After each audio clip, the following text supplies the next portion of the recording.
Hi, everybody. Welcome back to another edition of VCTV. I'm your host, Kyle Ellicott, and we've got a fun episode for you as we're going to be talking about the future of work and education. What is happening in these two areas, and how is technology pushing these forward and also changing our lives? Not only how we learn, but also how we work. Are we being more efficient? Are we not? Are there new tools?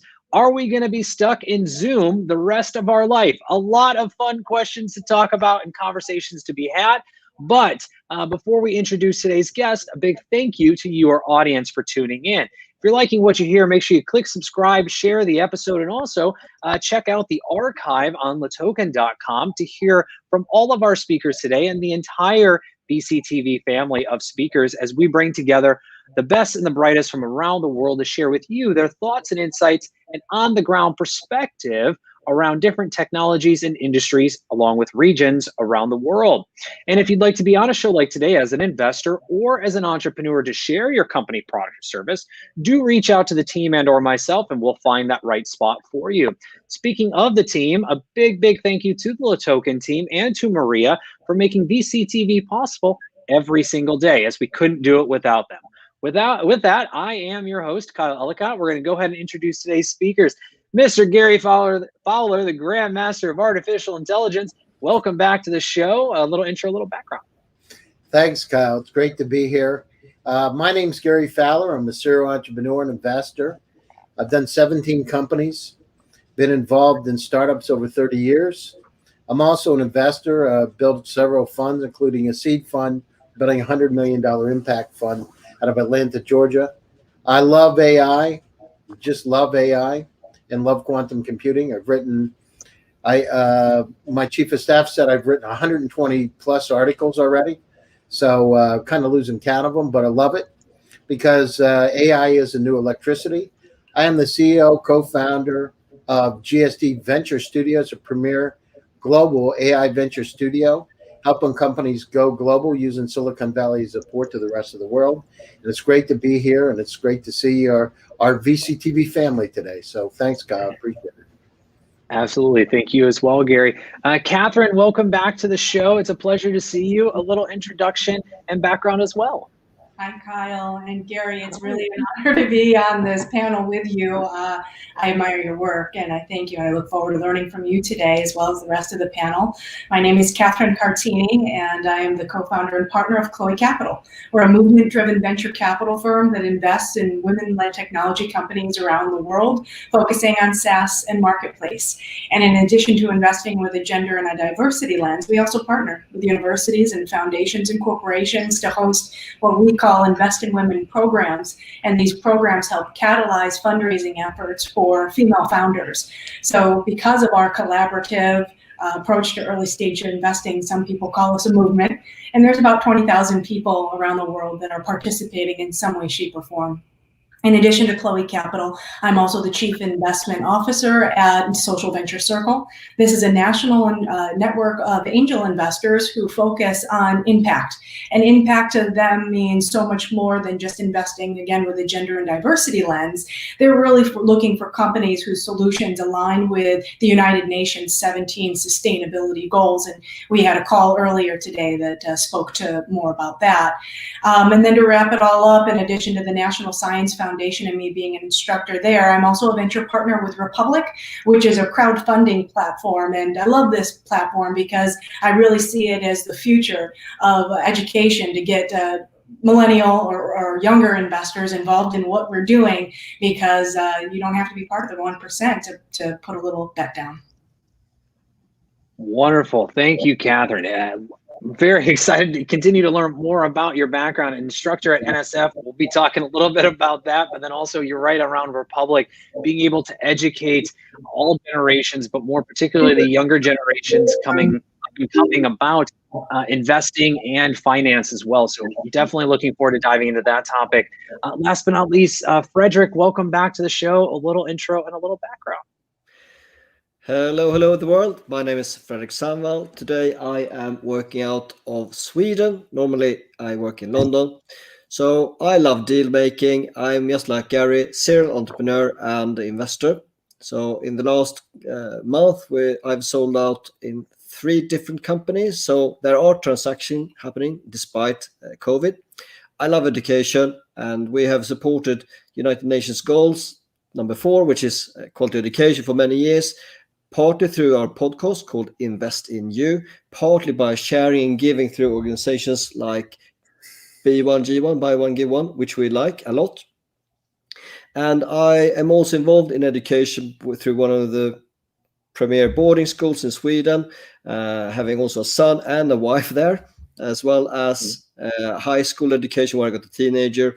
And I'm going back to university this spring via virtual learning on negotiation. So here we go. I've got lots of ideas to share with you guys.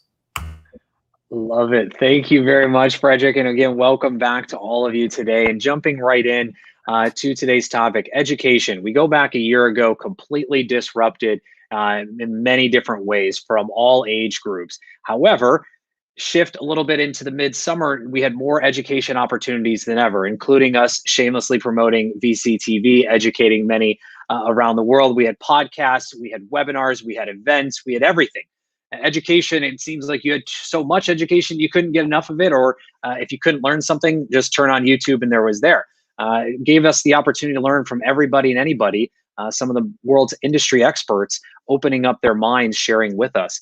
However, is that something that will continue forever?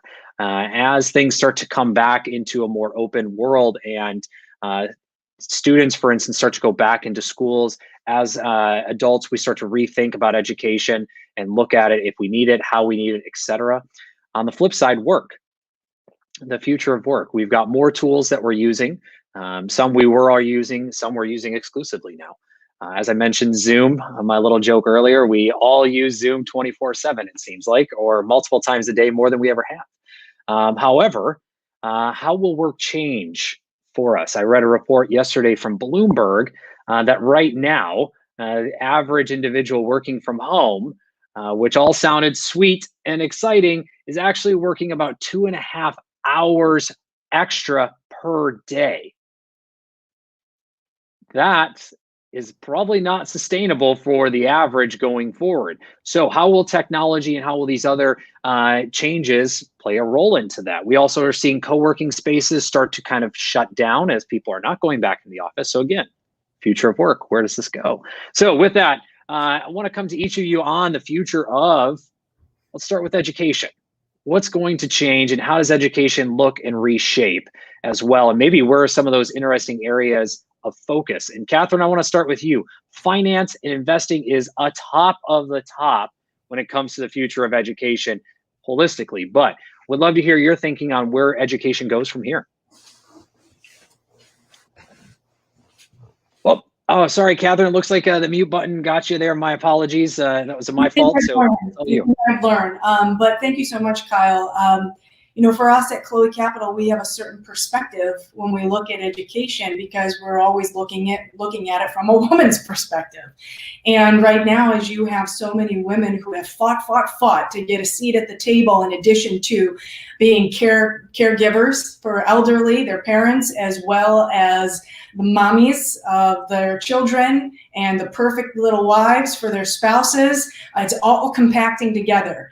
And as they now are getting pushed aside at the table in the workplace to cater to the growing demands of homeschooling and all the rest of it, we are seeing us de-evolutionize in terms of our progress in the workplace. So this does tie into education. Is we're supporting companies out there that are more conducive to women doing it all and having to do it all. Specifically at Chloe Capital, we've supported a company that helps working parents find and afford childcare. So this is huge. And right now, when you say that you don't have people going back to the office and therefore they don't need childcare, well, I know that my door's closed and I don't even have kids, but I've got a fur baby. And if I didn't close that door, his little tail would be in here disrupting us.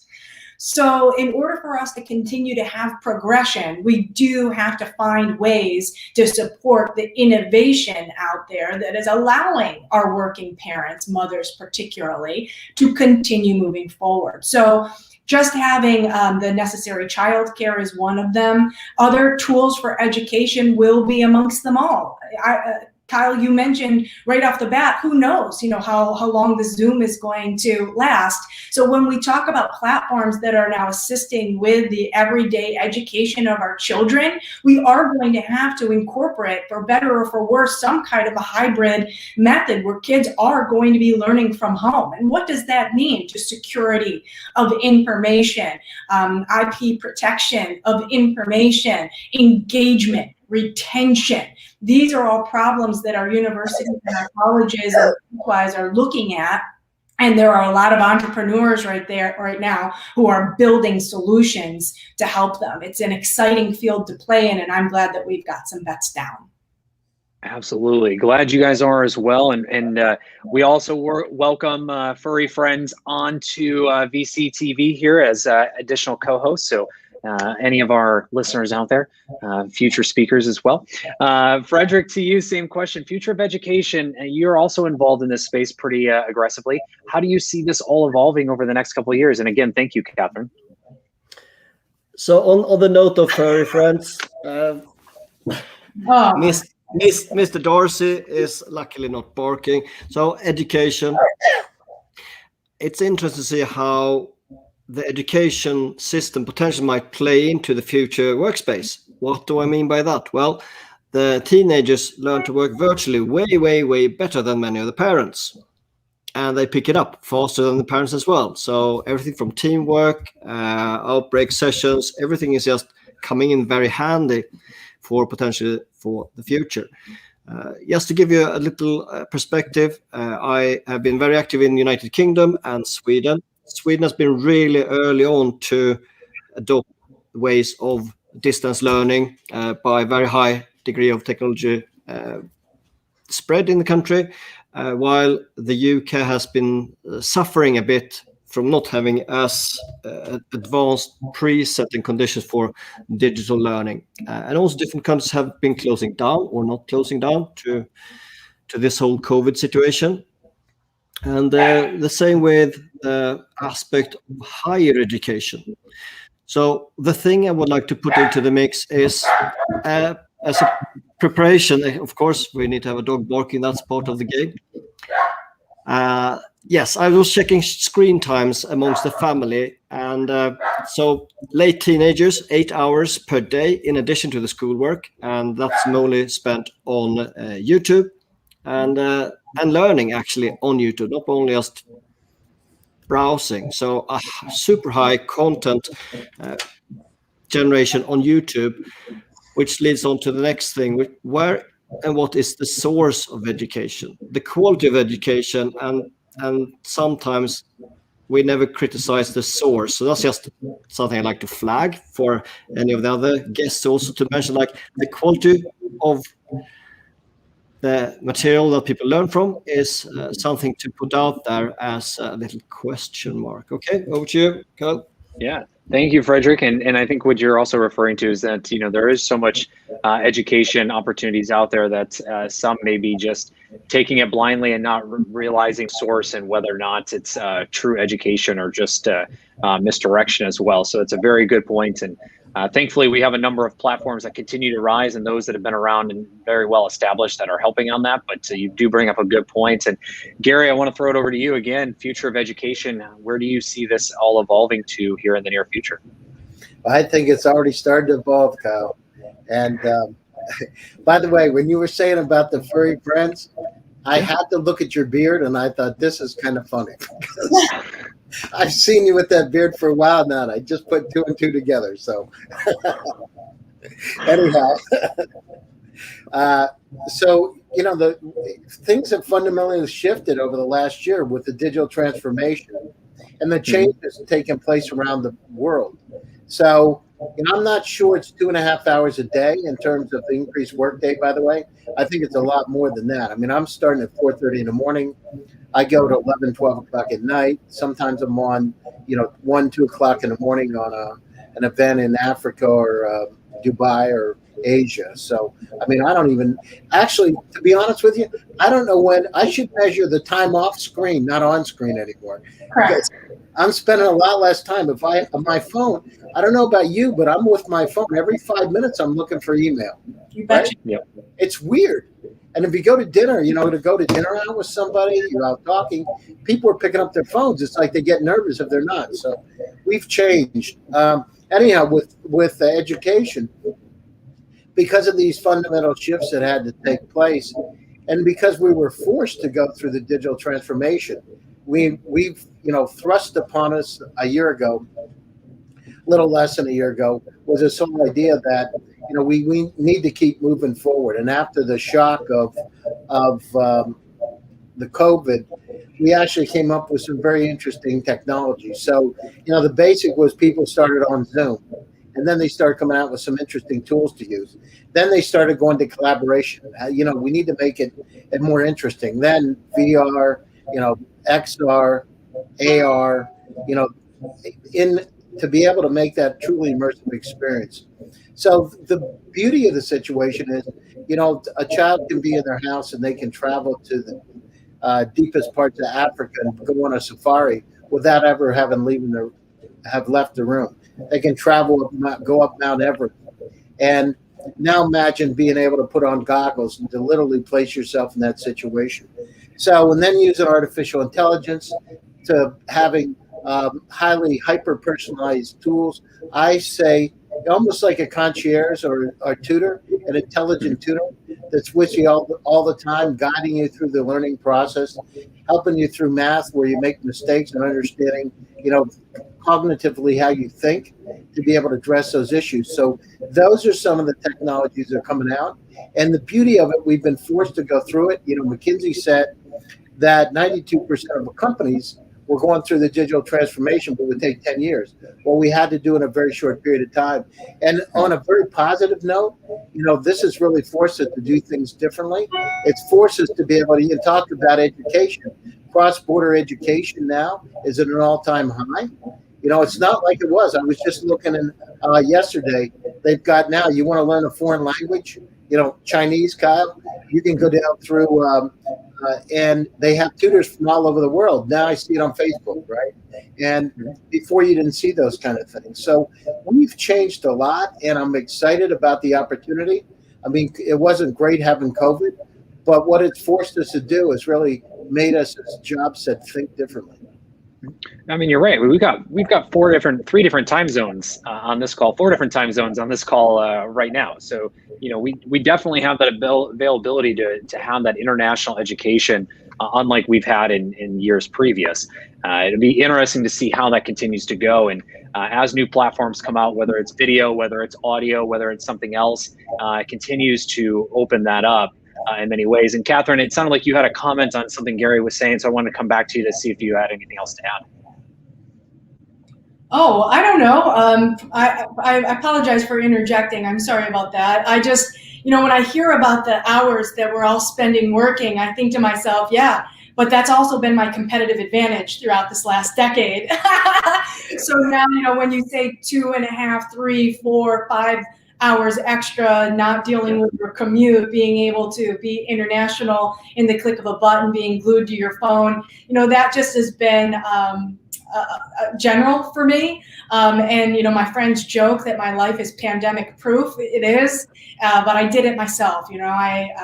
I built that life around myself. I don't have any children, so that's how I've been able to throw more hours at things. And again, I have always worked from home and adapted the digital age. So yeah, I might have lost a little bit of my competitive advantage throughout COVID, but because there are so many opportunities right now with technology disrupting the way in which we're doing things and people looking at living their lives differently, and that impacts the way we work and our livelihood and education, there's opportunity out there. So I will make the pleasant switch.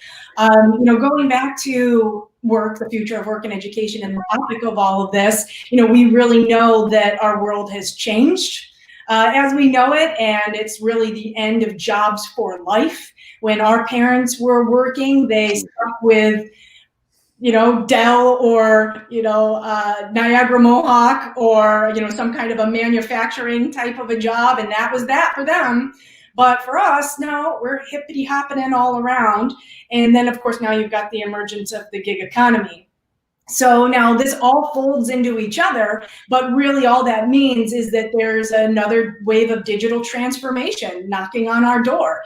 And more we're going to have to be looking at the technological advancements in AI, to Gary's point, and all of the rest. And that's what we're laser focused on. So I just want to toot a horn here. Let's talk about Riff Analytics for a second. This is a platform out there that's like an angel on your shoulder. It's for remote workforces, and Beth Porter is the inventor and the scientist behind all of this. She's working with Pegasystems and Harvard Law and etc. And basically what it does is it analyzes voice and text. So at any given time when you're working with a remote team, you know if you're talking too much, you know if you're bullying, you know if you're being sexist. And then you can get these reports at the end of it all. Well, why is this good? It's good for managers or educators to see who might on the team need a little bit more assistance, or who needs to be pulled into a side room and given a little talking to. So we are really looking for disruptive technologies like that are now going to be coming the wave of this new future. This is an exciting point, and there's I mean, Kathryn, you painted the perfect pictures. The digital transformation that we're going through right now is just going to continue to open doors. The gig economy shifting into the virtual economy. We talked a little bit about decentralized finance and gaming and things like that yesterday on VCTV. That painted another picture of how people will be earning potential income in the very near future, and some already are. And again, Kathryn, you painted that picture to show where people are going. And Gary, I want to come back to you on AI. I mean, how does AI really play a role on this when it comes to personalization, leveraging data, as Kathryn noted, the company she mentioned, seeing that data and insights of what you're saying or how you're saying it, how can that be turned back and helping make us, more efficient, focusing on the future of work, or again, the future of education as well? Well, I mean, in fact, I'm going to write another article. You know how you inspire me on these articles? I just wrote the Quantum Internet article on Monday, Kyle. Remember that. So, there's going to be these intelligent assistants and, guardian angels, and they're going to be with you all the time to help you navigate through your life. And this thing, it's not going to be just education, and it's about the massive amounts of data, as we talked about many, many times. 40 zettabytes of data today, enough of your tech, put DVDs one on top of another 29 times back and forth to the moon, and growing at 67%, 66.7% per year. So we're in a state of infobesity. And, to Kathryn's point, I'm the co-founder of Viva, which is a unicorn in the AI work tech space. And so I know a little bit about this. And, when we started down this journey, people were kind of laughing. I remember going on stage in San Francisco at one of the conferences, and I was talking about predictive insights. This is 4.5 years ago. And here we are today, right? So look at where we are with, productivity. They say that remote workforces are 13% more productive than workforces. Look at, the Slack, and how Slack and Microsoft Teams and the collaboration that we're able to do today. So a manager that's sitting in Saratoga Springs or in San Francisco can understand, or Syracuse University can understand what's happening with a particular employee at any point in time and to course correct. And that is really the beauty of how things operate. And it should have happened a long time ago. Because of politics in organizations. Well, I'm not sure if it's jealousy. You're working at home. What are they really doing? I mean, I got to tell you, you work really, I don't know about you, but I mean, I got 6 computers now, and I never thought I would get a desktop. I got a Mac desktop sit in front of me. I feel like I'm on an aircraft, and I never thought in a million years I'd have a green screen behind me. I've got this stuff. It's like a studio. So we are really in this state where we've digitally transformed our lives. And so workforces have to naturally transform too. So imagine the kind of tools that are, what we did with some of our technology. We were able to train the technology to go down through and understand 187 languages. So translate, right? So if I'm speaking in English here and somebody speaking in Afrikaans, go back and forth. Now we're trained not on voice, but we're doing email, Slack, those kind of things, but 23 different data sources. But imagine the possibilities. So, and then when you start putting unsupervised artificial intelligence in, start predicting what needs to be done before it happens. We can actually, with EVA, we can forecast when somebody's going to leave a company 6 months before they think about it. Well, and Gary, I was trying not to laugh so hard. I just imagine, Gary Fowler TV, just a full network dedicated to Gary Fowler, and then. But you do paint a very good picture. I'm not sure anybody's going to want to see that. Well, that and like mission control. I just imagine you like this 1 minute, like this the next, and like this, you just all over the place. But to your point, I think you do. Kyle, I would become you then. Truman Show, the Gary version. There you go. There you go. But to your point, there are these Kyle TV, VCTV. We've got it right here. But you're right. There's all these new things that we had to adapt to as individuals, right? Putting in place that we may never have thought about having, and whether it was temporary or long term, those are going to be seen. But Frederick, I want to come to you. I see you got a hand wave. So anything else to add on to Gary's point? Oh, Frederick. Cool. So I just like to say that while we talk about the future, the tech, we're very much like on the forefront of being on the luxury to be on LATOKEN VCTV to see what's happening on the forefront. Meanwhile, the whole traditional educational system, they have absolutely picked up on even what kind of professions do we need to educate for the future. So just a little aspect of sales and entrepreneurship, it doesn't exist on the curriculum in most schools over the world, which will be essential to the gig economy, and also training for redundant jobs, which thanks to Gary and many other people working with AI will be redundant in the very near future. So how topical is traditional education? Mm-hmm. Mm-hmm. Well, this is a very good point. And where does, right now, traditional education got thrown a curveball and had to adapt to technology instantly. And in many cases was lagging behind on that in some ways. And now we'll see how, again, that continues to advance. But whether it be AI or blockchain or otherwise, some of this technology is going to have to be here to stay for traditional education because it's been adapted to. Again, I don't think we'll revert completely. But some of this technology has been embraced, others may not be. And Kathryn, I want to actually, Frederick, real quick, coming back to you, you're laying your bets on opportunities in the near future for both traditional education, advanced education, ongoing education, or the future of work. Where are those areas that you're looking at as this is where I'm betting on as an investor for the next decade?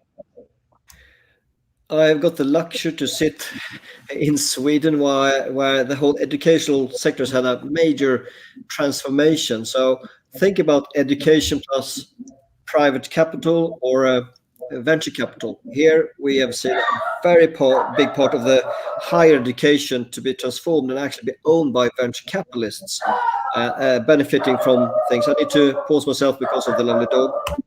All right. No worries.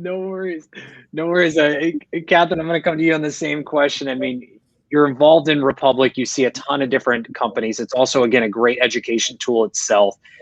You've got Chloe Capital. You're making investments throughout these spaces. You've got plenty of other initiatives you're seeing. Where are you placing your bets? Education, work, looking at the decade ahead. As we know, we make investments for, looking ahead for 5, 7, 10 years. Where are you placing your bets in those areas? I love data-driven decisions, and the International Labor Organization estimates that there are 300 million people around the world whose jobs are at risk because of the pandemic. So as I look back last year, Chloe Capital, I mentioned, has these programs, these Invest in Women programs, and they're kind of like TEDx meets Shark Tank, and we travel around the country and we hold these kinds of events, and it's a lot of fun. But what we did was we partnered with ECMC Foundation, and if you're not familiar with them, this is a nationally recognized organization that focuses on post-secondary education. So together with them, we were able to do 3 future of work and education events. We went to LA, we went to New Orleans, and sure, we were just about to go to Charlotte, and then we had to pivot ourselves and we had to create a virtual platform. And along this time together, we were raising our fund. We hadn't deployed capital throughout the fund yet, only other vehicles. And in May, when we decided to go virtual and things were shut down, other fund managers stopped deploying that capital. And we needed to make a decision to close on our fund early so we had the capital deploy to the 4 women-led technology companies that we said publicly that we were going to deploy this capital to. We knew that it was a risk. We called our LPs and we said, are you supportive of us? And they said that they were. ECMC Foundation gave us the green light. So we had a mini close on the fund and we deployed capital to Node Eco, Rift Analytics, Provider Pool, and Bridge Care. All of these companies are led by women who are defining the future of work and education. When I say this, Node Eco creates prefab homes. So you might say, that's not. And I'll say it is, because she's got a software that upskills people and teaches them how to put together the prefab homes. Okay, that's the future of work. We talked about the gig economy. We talked about people on the front line, like in the service industry, when restaurants and et cetera were shutting down. Well, what were they going to do? When all else fails in the corporate world, if you lost your job, you would get a restaurant job. So this was a huge trickle-down effect. And here we had Beck, who had created, again, a software to upskill a new workforce, and nodes were treated as affordable housing and as well as being used as emergency shelters in some cases in Seattle. Great bet, right? Let's talk about Provider Pool for a second. Provider Pool is a platform that literally connects nurses to healthcare providers. So Jana Westbrook is the founder of this company. And again, this hadn't happened when we invested in Jana. We found her in St. Louis. She came with us on tour in New Orleans, but this was a bet on a very early stage company that had just launched in 2019. But we saw this because what she was doing was providing stability to, again, the gig economy and putting together a platform that said, here's your shift, here's how many hours you're going to work, here's how you're going to get paid, here's your paycheck. And that was all laid out. So you can imagine the kind of the growth and explosion that her team has experienced, because literally months after we placed that bet on her, we shut down and she again exploded. So we're very proud of the fact that this mother and CEO was able to just brace herself when the world around her was exploding. And her friends are nurses on the front line of all of this. They not were only catching corona, but they were now passing away. And she was still on board with this mission because she knew that it was a solution that was actually going to impact the world, and it still is. So when I think about trends from a decade to now, we validated our investment thesis. Women-led companies with diverse leadership teams perform better in crisis. We've had to, because we've not traditionally had the power, so we've had to fight our way to that table, and we are scrappy and resilient. We are going to do what it takes to stay in the game. The future of work and education, obviously, is a trend that we cannot ignore. And now as new technology is coming out, we are finding those silver linings to see as investors how we can do well by doing good. And then the third component to this is SaaS and Marketplace. We started off Chloe Capital as looking at women-led technology companies, but we didn't have more of a concrete thesis. 3,000 women have already applied to us. And with us in our due diligence process, it was the SaaS and Marketplace companies that were performing the best, the fastest. So that's why we're putting our bets behind it. Do they have components of robotics, machine learning, artificial intelligence? You bet they do, every single one of them. So we're paying keen attention to these sectors that are advancing on traditional industry. How are we layering technology onto behemoth industries like manufacturing, construction, home furnishings, and the like? This is, I mean, this is exciting. And Gary, that goes right into you. I mean, Kathryn's calling out, I mean, AI, machine learning, these are areas that you're focused on in addition to quantum, which I know is a bigger picture and a longer term bet. And thank you very much, Kathryn, as well. And where do you see the bets being laid for you, Gary, again, over the next few years? And even with your new fund that you're putting together in Atlanta, $100 million fund focused on diversity, but also the underserved, and education is part of your thesis. So where are you looking at making those bets in the next coming years? Well, I mean, as I said, the data around us is killing us. So we, I've said this many times also, but I reiterate it. Each one of us here in the panel has about 300,000 items in their own personal cloud. The entire web in 1996 was 257,000 websites. The amount of information on our personal clouds doubles every year. Within the next 5 years with the Internet of Things, there'll be 10 million items. How in the world, how many times every day, every week do you say, I know the file exists, but I can't find it? Why? I've either forgotten the keywords or the location. So each one of us here have a challenge. Now, multiply that out across the world, and we've got a challenge. We can't manage our own data. So where I see it is I see intelligent, not smart, intelligent, unsupervised systems that basically assist us in a compassionate way. The emotion AI that we talk about, Kyle, and compassion are really important to build into the AI systems. Then when we start to add quantum into it, which is going to turn everything upside down, because now on the low end of it, being able to process data at 100 million times faster than a fastest supercomputer today. So imagine a task that would take 10,000 years on a supercomputer would take 200 seconds with a quantum. So, I mean, these technologies are coming very, very quickly. I mean, they're going to impact all parts of our lives. I mean, think about our lives today. So education's being impacted, work's being impacted, Internet of Things tied into it, VR, AR, XR. So it's literally, there's so much coming at us. It's like 360 degrees around us. We've got data coming at us. So being able to synthesize that data and not just make the decisions ourselves, but have systems that understand us enough that can make some of those decisions for us. And it's coming very, very, very quickly. Very quickly. I mean, some of this is happening way faster than anyone anticipated, and in some cases, too fast as well. We're not able to catch up and adapt. And I want to come to you guys on that here in your closing thoughts in just a moment. But Frederick, to you, same question. Where are you looking to place your bets over the next couple of years? Yeah, it's very much around building on what both Kathryn and Gary said. Linking to technology. I just saw recent data on Amazon's profitability. So 40% of Amazon's turnover is actually from AWS, which is basically just cloud solutions, really.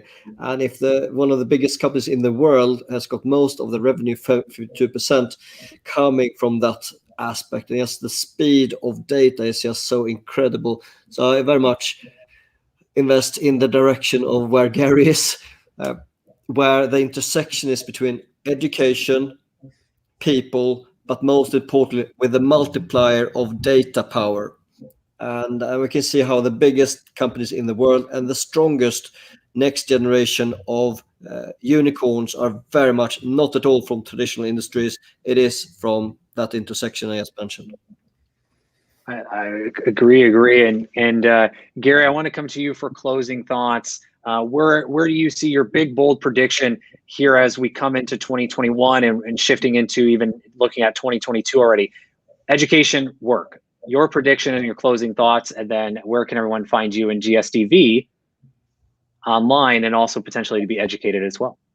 Yeah, sure. So now the challenge is we need to adapt. So we can't be resistant to this the changes that are taking place around us. We need to be able to adapt. From a workforce standpoint, being able to utilize the technologies that are surrounding us, collaboration tools, as I said, VR, AR, XR, to use tools around us to be able to make our lives better. Because, as Kathryn said, as these robotic processes come out and take jobs away, the people that are going to have those jobs are the people that move up a level and can understand how to be able to work with the data and utilize systems that can really synthesize it for us. So I'm really encouraged about it, especially, like I said, 4.5 years ago, I was talking about semi-supervised and unsupervised AI. Now I'm talking about quantum computing. It's a convergence of everything. So I would look for companies. It's critically important. And AI is a broad term, but deep learning and machine learning, dive into it and find out. You don't want to just have algorithmic math. You want to have really interesting, deep technologies that are going to put a dent in the universe. So whether it's health tech or education or supply chain or manufacturing, robotics, it will go across all vertical markets, and it will go down through and help us understand the data. So I would look at that, AI and quantum. And you can reach me, Gary Fowler, on LinkedIn. You can get me on Twitter. I have a couple shows. I just had 4-star Admiral, #2 guy in the White House, former vice chairman of Joint Chiefs, talking about technology, who's a VC. So stay tuned on Tuesdays. I do that. I'd love to hear from you. And I'm encouraged because I see a lot of companies digitally transforming. I see a lot of individuals accepting it and understanding it, embracing it. And Kyle, it's just like VCTV. I mean, VCTV is really one of the first, and here we are, months later, and it's really revolutionized things around the world and give people insight and understanding and a good positive feeling. Thank you, Gary. Frederick, to you as well. Quick closing thoughts, and where can you be found online? Yes, I really believe in the future of work and education, especially since I'm very much in the middle of that. The more people you help, the better the world gets. And the entrepreneurs and investors got a huge responsibility in terms of shaping the future around that space. So you can find me on LinkedIn, Frederick Sandvall, very unusual name, so I'm the only one. And also you can talk about deal making on fundx.global, or check out the latest shows on the podcast Invest in You. It was great to join you guys today again, and thank you. Thank you. And definitely check out Gary and Frederick's shows to get educated on both of their respective areas. And Kathryn, close us out and let us know your closing thoughts, where you can be found so that others can reach out to you, and also Republic and the number of the other initiatives that you have to be educated and potentially invest in their company. Sure, absolutely. Thank you so much. So a little bit of truth slaying here. That's probably why I'm invited on shows like this. I mentioned to you that I do a little work with the National Science Foundation. There's an I-Core program, and it's focused on helping inventors and scientists commercialize their research at universities.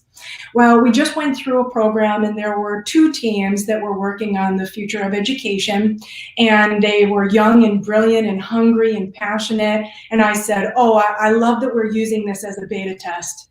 But as my father would say, opportunity is when there's blood in the street. For better or for worse. And right now, a decade ago, if you ran into the fire, then you are reaping the rewards on the back end of this. So those who were quick to run into the fire when the pandemic shut us down, in 10 years from now will again reap those rewards. Those who are trying to come up with problems and solutions and a product market fit, etc., for the future of work and education, sorry to say, but it's likely you are too late, unless you are, like Gary, have a ton of finances and other resources to support the acceleration of something. I also will say that because the economy is shifting the way that it is, then traditionally you had the people that were holding wealth were people that were coming from wealth. So the doctors and the lawyers and the fancy CPAs of the world, they had this position of power because they could afford to have that kind of education.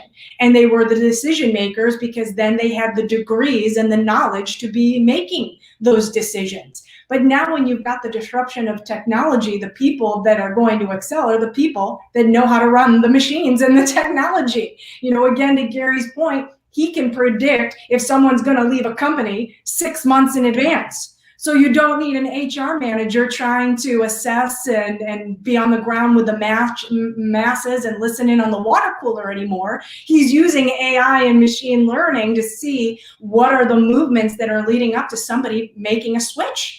And that is going to be super disruptive. And it also means that we're going to start seeing, fingers crossed, more diversity in our world, with people who weren't born into wealth or having a certain kind of gender or skin tone to be in those positions of power, decision-making powers, because again, you just need to be crafty and savvy and be able to learn that technology. I'm looking forward to that in terms of the future. And then where can you find me? Listen, I don't want to be a blocker. We've got teams in place at Chloe Capital, chloecapital.com. We are continuing our partnership with ECMC Foundation. So we are looking for companies that are driving solutions in post-secondary education. That also means career advancement, workforce development, transition, upskilling. If you are a seed or a seed plus company, which means you've got a little bit of revenue generating already and you are led by a woman, you've got a diverse team, we want to hear from you, certainly. As far as Republic goes, as you know, the SEC regulations have now increased, so you can raise up to $5 million in crowdfunding on a platform like Republic, and you do not have to be an accredited investor. There are different rules that apply for crowd safe. So I definitely encourage everyone to look at republic.co, not only to start your investing career, but to look into raising on that platform. Remember, it's a crowd safe, so regardless of if you have 1,000 investors, it's only going to be considered as one on the cap table, and you don't have to worry about catering to special rules and regulations for all those thousands of investors. They will not have any decision-making power when it comes to when you sell, if you exit, all of those kinds of things, okay? Crowd safes are a little bit unique in that regard. And then the third is Social Venture Circle. I mentioned it's a national network of impact investors that are looking at things with a sustainability focus. So that's environmental, social, and governance. They do a tremendous amount of good in the world, and you can catch them at svcimpact.org. Wonderful. Kathryn, Gary, Frederick, thank you very much for sharing your thoughts and insights on the future of education and work. To your audience, thank you so much for tuning in. If you like what you heard, click subscribe, share, check out the archive as well on LATOKEN.com to hear just more from our speakers today, but also all of our speakers in the VCTV family. As again, we bring the best and the brightest from around the world to share with you their thoughts and insights and on-the-ground perspective around different technologies, industries, and regions as well. And if you'd like to be on a show like today as an investor guest, like Kathryn, Gary, or Frederick, do reach out to the team and or myself, and we'll find the right panel for you. Also, entrepreneurs, if you'd like to share your product, company, product, or service with us, get real-time feedback and also exposure to the entire VCTV community, reach out, and again, we'll find that right spot for you. And a big thank you to the LATOKEN team and to Maria for making VCTV possible every single day. With that, I'm your host, Kyle Ellicott. You can find me everywhere online at Kyle Ellicott, along with on all social media platforms, as all of our guests have mentioned as well. And when you do reach out, make sure you add context where you heard us and what you would like to continue the conversation about. With that, we'll be back here after a short little break with more VCTV. Take care, everyone. Have a great day. Bye. Bye.